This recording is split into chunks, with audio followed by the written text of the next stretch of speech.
રાધનપુર નગરપાલિકાના પૂર્વ ઉપાધ્યક્ષ કાનજીભાઈ ધુળાભાઈ પરમારની જિલ્લાના પ્રભારી તરીકે કોંગ્રેસના ઉમેદવારના સમર્થનમાં વરણી કરવામાં આવી.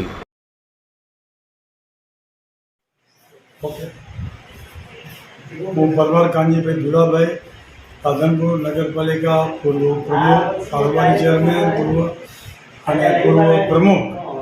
તરીકે મેં કામગીરી કરેલ છે રાધનપુર નગરપાલિકાની,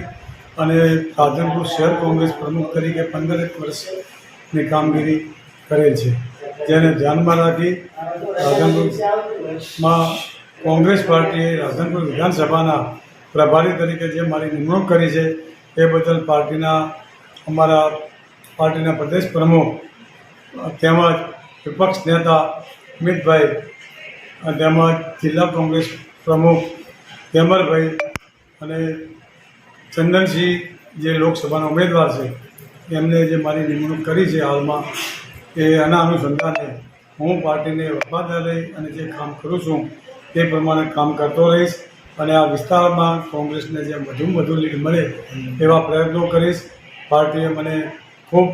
મોટી મહત્ત્વની જવાબદારી આપી છે, તે જવાબદારી હું સફળતાપૂર્વક નિભાવીશ અને સંગઠનને વધુ મજબૂત બને અને કોંગ્રેસને રાધનપુર વિધાનસભામાં, પાટણ લોકસભામાં વધુમાં વધુ લીડ મળે એવા પ્રયત્નો કરીશ.